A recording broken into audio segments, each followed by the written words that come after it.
Good morning, church. Good morning. This is the first Sunday of the year. What do you think about that? It's a good time for thinking, for planning, for I don't know, for let go some of the things that we did that we didn't like, and keep working on some of the things that we started last year. So the title for this sermon is New Year, New Thoughts, New Plans. And I love planning. So I was thinking, what can be my first sermon for the year? And I'm a planner. I consider myself a planner. I like planning for trips. I like planning for my life. I used to have a rough plan for my life when I was like 18 or 20 or something like that. I used to know what I wanted when I'm 30, 40, 50, 60. I had like a rough plan for my life. I remember that we broke up with Princess, like the longest was like 3 years. And when we were going to come back, I was like, if this is our comeback, we're going to come back with like everything, all the powers. And one of the things that I had a conversation with her and that it was important for me, it was like, so what are your plans for the future? Because these are my plans. And then I started, when I'm 30, I want to do this, 40, this, 50, this, 60, this. Do you have any plans? It was important for me because I plan life. And I have plans. But sometimes you plan something and it doesn't happen exactly like that. And then at one time I was working, I had my company, and I was starting another company at the same time, and it was going well. I have like people that was interested in investing money in the new company. And then one time I got a phone call from the U.S., and it was Carlos, and he messed everything up. No, he did it. But it changed a little bit, and then a year after that, I met with Chris Quinn, and then he messed everything up. He didn't mess it. But it was just God changing and rearranging what I had in my mind. Because actually, if I think it was what I have in my mind, but it was in a different way, in a different time, with different people, with different language, different things. But God changed, and He reorganized, and He showed me something better. So I think that we have times for planning. We have times for executing, and we have times also for waiting. Because in that process, there was a lot of waiting. Times that we didn't expect they were going to happen, and we had a lot of waiting time. So there's a lot of like things that can happen in your planning. And I also did the research not about the New Year in the Bible, but about the word plan. And there's actually not like a particular word plan for plan in the Bible. There's another translation, but I'm going to talk about that later. But there's not like a lot of like planning exactly in the Bible. But and I was thinking about like David. Do you know that the idea of having a temple, it wasn't God's idea? His idea was to have a tabernacle. You know, his idea was to have a place where he was going to dwell, but it was going to be like a moving place. You know, but the idea of having like an actual physical place that was going to be like in place, it wasn't God's plan. It was David's plan. And I found that interesting, that how can your plans and your thoughts change actually something like really big? Because if that wasn't the plan of David, maybe that could have come to another person or the same God, I don't know. But how just that David's idea became something that right now we appreciate, you know? We appreciate having a building. The small group, the Spanish small group, they want to support the church in Chiapa to buy a building, to buy a piece of land and then build the building. And it was just by David. And I also found something interesting, that he had the idea to build a temple, but God like shifted and did something. And then we can see that in 1 Chronicles 28, verse 9 and 10, it says, "And Solomon, my son, learn to know the God of your ancestors intimately." So here's what happened. David had the idea, but God said, you're not going to do that because you have too much blood on your hands. You're not going to do it, but your son is going to do it. And this is David. After God talked to David, this is David talking to Solomon, his son. And he says, "Worship and serve him with your whole heart and a willing mind. For the Lord sees every heart and knows every plan and thought. If you seek him, you will find him. But if you forsake him, he will reject you forever. So take this seriously." And he's talking about building the temple. He's talking about that plan that will succeed to Solomon. The Lord has chosen you to build the temple as his sanctuary. Be strong and do the work. And I was thinking, it's interesting that sometimes we make plans. Sometimes we execute other people's plans. And sometimes we are running by the plan of God. And at the end of the day, and sometimes we mess God's plans. Sometimes we do that too. And sometimes we don't even know what's going on. If we are actually doing something that God is approving, or that God is pleased by, but we're just going in life, you know. But I found this interesting. David planned something, and then God said, you're not going to do it, but your son is going to do it. But the plans that David did was the actual, the way he said the temple was going to be was the actual way the temple was done by Solomon. So it's like, it's about planning. And I found something interesting in the translation that I used. It says in verse 9 or 10, I don't have the verses here. If you seek him, for the Lord sees every heart and knows every plan and thought. And the word for plan in the Hebrew is mashashaba. And that can be translated as thought or as plan. And mostly it's translated as thought and not as plan in the Bible. That's why we don't have a lot of plan words in the Bible. If you find some of them, sometimes it's because it can be translated as a thought or as a plan. And I found this really interesting because sometimes we think that we're not executing any plan. We think that we're not according to any plan. But actually what's happening in our lives is that we are executing life according to our thoughts. Because thoughts and plans are the same word that is used in the Hebrew. And I found that interesting. Don't you find that interesting? That sometimes you think, no, I don't have any plan. But your mind says, I'm not enough. I'm not good. I'm not this. And that's how your life is being executed. You know, you're saying, no, I cannot do this. And what happens? You don't do it. You know, no, I'm never going to do that. And you don't do it. But you think you don't have a plan. Or you think you want to have a plan. Or you think you want to succeed in life. But your thoughts are taking you to a different place. You know? So how important are your thoughts? How important are what you have in your mind when life comes? You know? And maybe some of you have been there. And you think you don't have a plan. But actually what you're thinking is actually what you're acting and what you're doing in your life.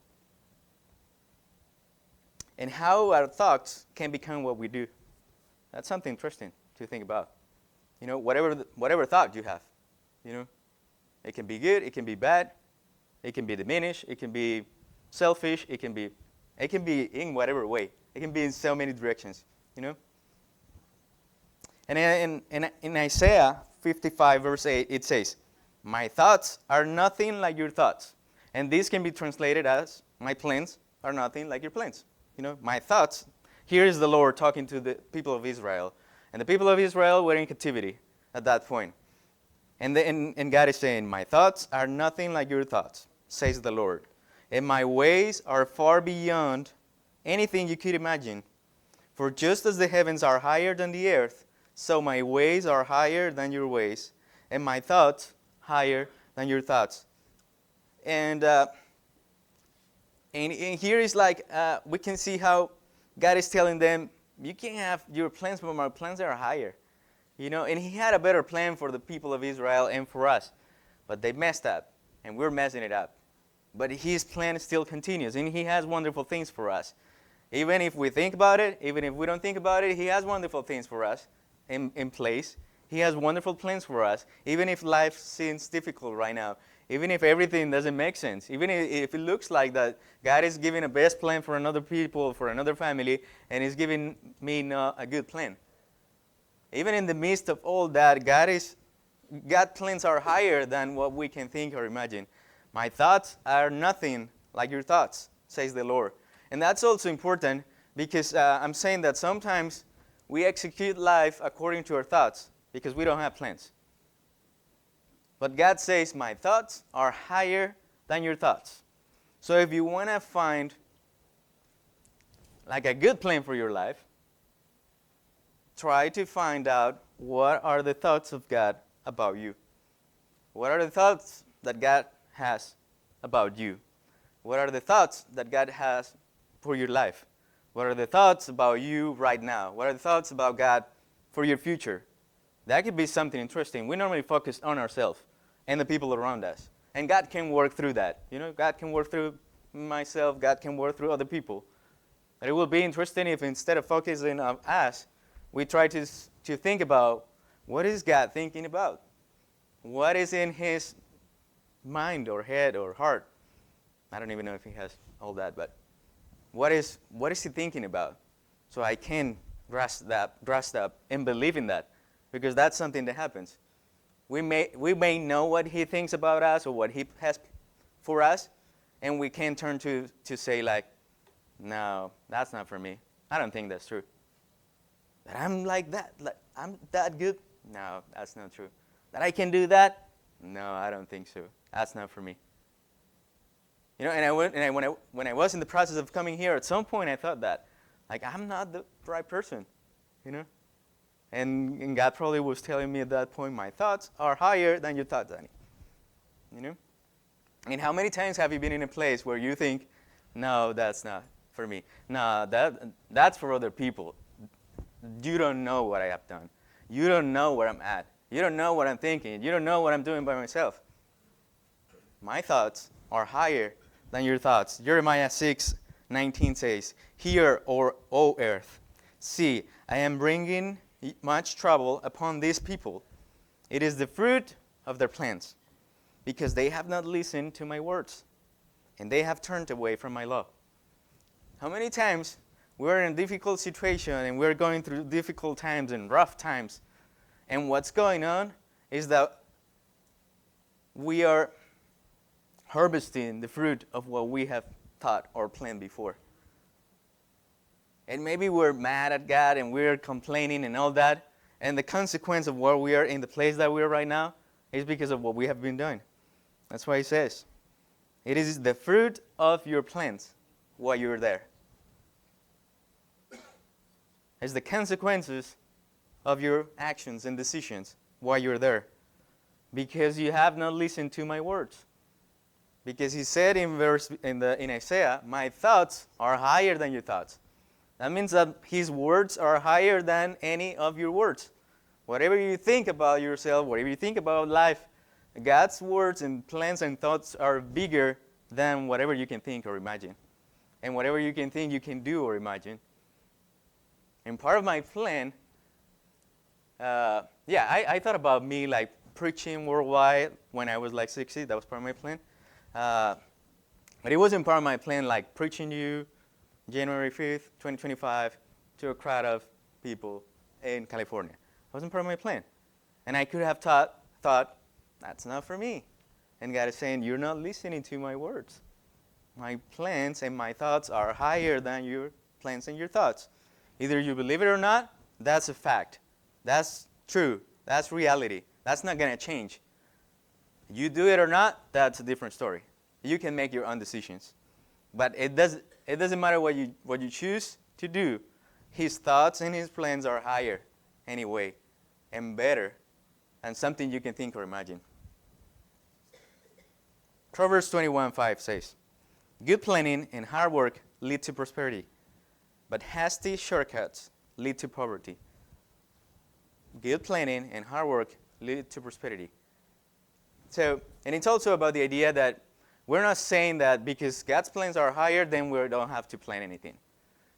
Because God's thoughts are higher, then we don't have to think about anything. He's going to handle everything. The temple was built because it was David's idea. How the temple was built, it was David's idea. It was his plan. It was not God's plan. I went from that point and went back and found when God said to David, go and build the temple for me. There's not that part. It's not that part in the Bible. It was David's idea. So it's not about not planning. It's not about not thinking. It's not about not doing anything because God's going to do everything. It's about acting in a way where you have faith that God has bigger thoughts than your thoughts. That God has bigger plans than your plans. That God can make that possible even if you think you're not the person to do that. Even if you think you don't deserve that. Even if you think that's not for you. Or you're a bad person. Or whatever you think about yourself. Even if you think that you are excellent and you are perfect and you don't have any problems and all that, even in the midst of that, God's thoughts and plans are higher than anything. And that's what Proverbs, and this is Solomon, the one that received the plan from David and the direction from God. He's saying, good planning and hard work leads to prosperity, and hasty shortcuts leads to poverty. And as we were thinking about plans and goals and the new year, I thought about what if we do it together. I don't know if you have time in these 5 days to work on something for this year, to think about what you're going to do. I don't know if you have done it before, if you have thought about what you're going to do with your life, what you're going to do with this year, if you're going to start something new, if you're going to quit something, if you're going to do something different this year. And I thought, what about if we do it as a family together and we work on that together? And in the process of that, Princess told me something.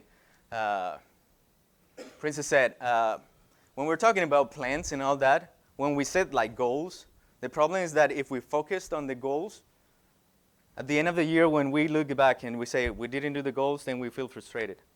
And Princess told me, we should focus on the process, not on the goal. Because the process is actually something important. Maybe at the end of the year you said, I'm going to read a book or whatever, or a chapter of the Bible a day. And at the end of the year you read just 10 chapters. Focus on the process. You did something. It was important. It gave you something. So instead of focusing on the goal and just putting just your expectations in the goal, focus on the process. Because also if you focus on the goal, then you may be missing some of what God can do in the middle of the process. Because God can change whatever goal you set. You could have said 20 chapters, and God can take you to 50, or God can take you to 10, but do something different. So if you focus on the goal, then you may lose some of what God is working and doing in your life in the middle of the process. The process is important. And also, Princess said, dream on the feeling behind the goal. Because why you actually set goals is not because of the goal. You actually want to achieve something because of the feeling that you receive when you do it at the end of the day. You feel happiness. You feel fulfillment. You feel joy. You feel proud of yourself. You feel that you did something. And that's why you're actually trying to set that goal. So focus on the feeling that you're going to have. And connect that feeling in the process as well. So you can find some joy in the process. And I was reading a book. I'm reading a book, and I was reading something this week. And the book is The Psychology of Money. And Morgan Housel wrote this. And he says, I wrote this letter to my son when he was born. And he says in this part, you may think you want an expensive... Go to the next slide, please. You may think you want an expensive car, a luxury watch, or a huge house, but I'm telling you, that's not what you want. What you want is for others to respect and admire you. And you think that by having expensive things, you're going to get this. This almost never works, especially from those people who you want to respect and admire you.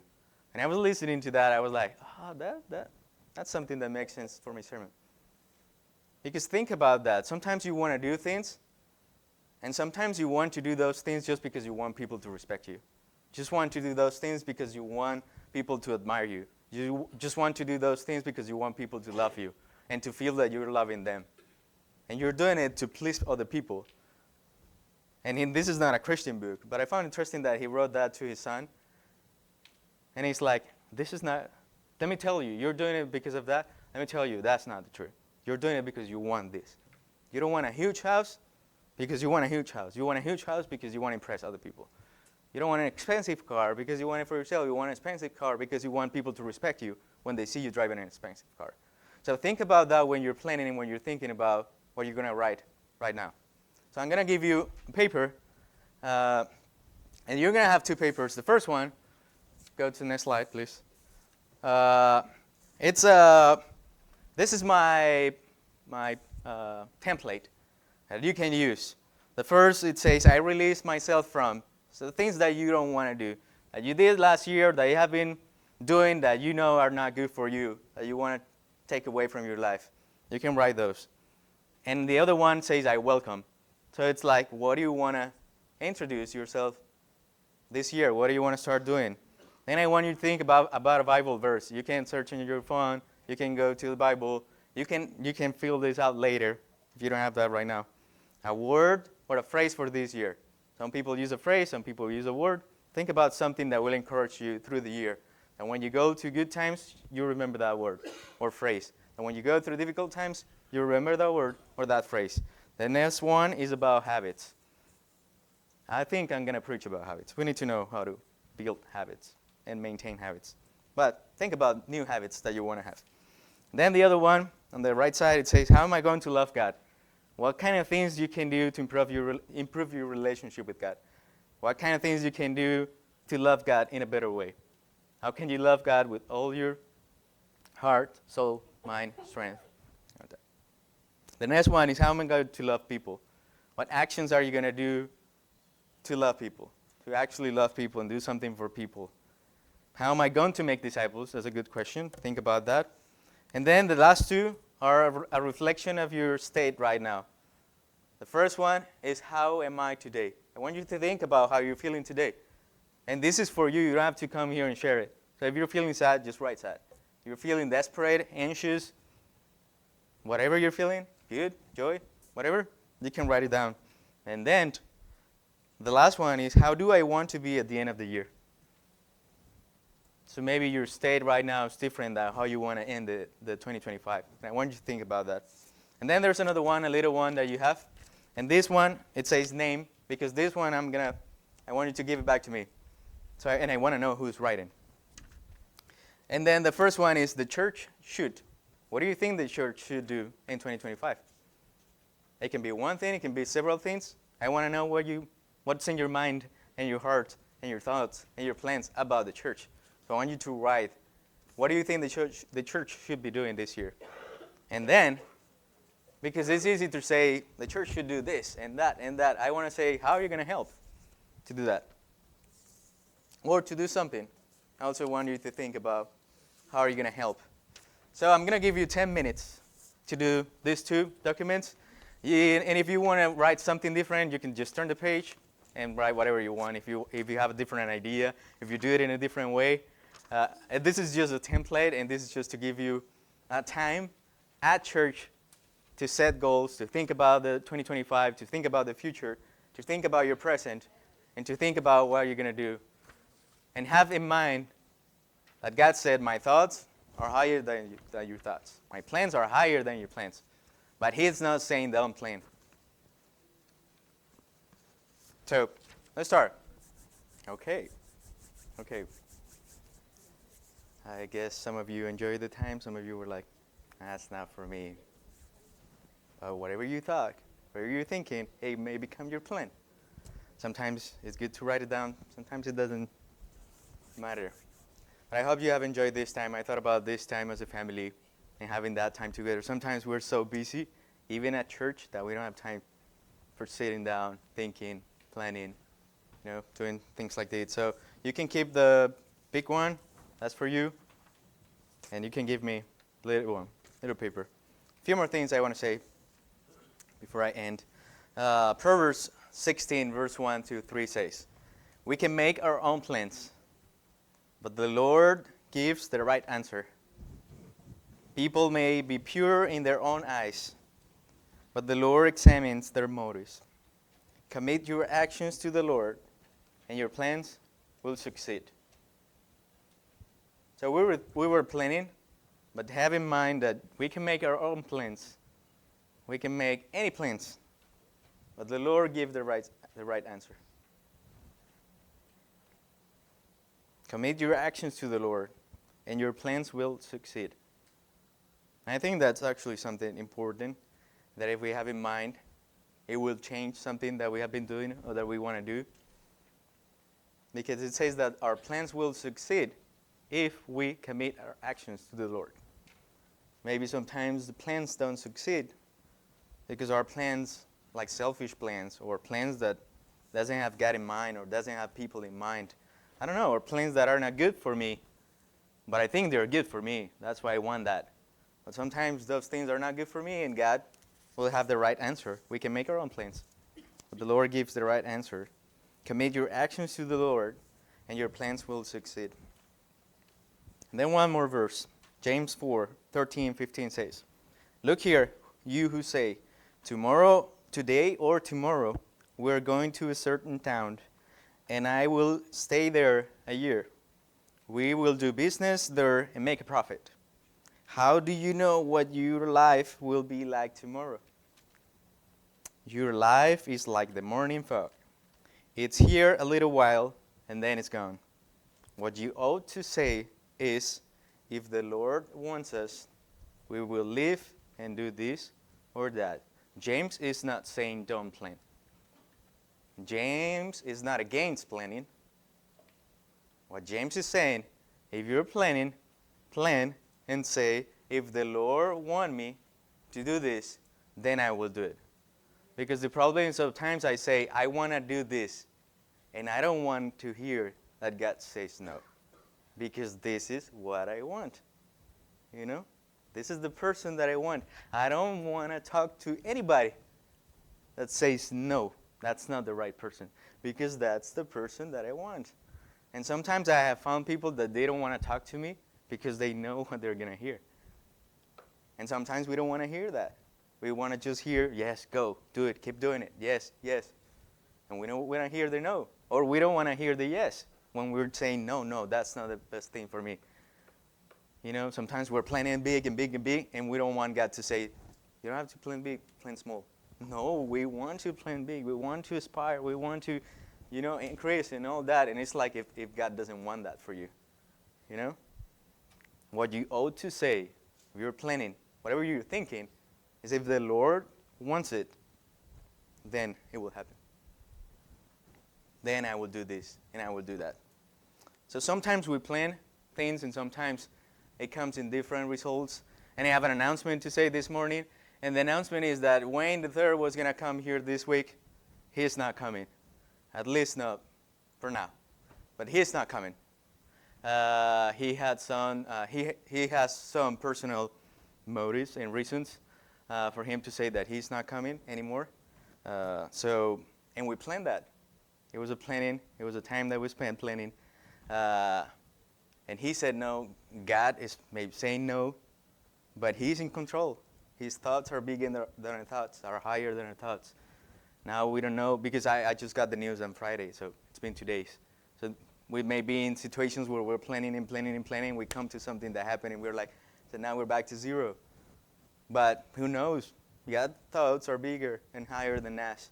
Maybe we're not back to zero, maybe just back to 7 or something like that. I don't know. But God is in control, you know? If the Lord wants us, we will have this or that. If the Lord wants us, we will do this or that. You know, if the Lord wants us, we will grow and we'll be better and bigger and whatever you can imagine. If the Lord wants us, we will do that. But if the Lord doesn't want to, it's okay. His plans and his thoughts are bigger, you know, and we're in his hands. So I wish and I hope and I pray that your plans and whatever is in your heart will be fulfilled for this year. That whatever you're going on and whatever feeling that you're having right now, is if it's not a good feeling, I hope you can be in the feeling that you want to be at the end of the year. I hope something changed. I hope that if you have been in bad habits or doing wrong things or doing some things that you know are negative and not positive for you, I hope and I pray and I believe that you can do it if you believe in God and if you let Him do things. I believe that God will take care of us. I believe that God will take care of the youth, of the children, of the people, of the senior, of me. I believe that for sure. So I pray and I want to thank God for what He has done, what He's doing in our lives, and what He will do. And because this song, next song, it's called Give Thanks. God bless you.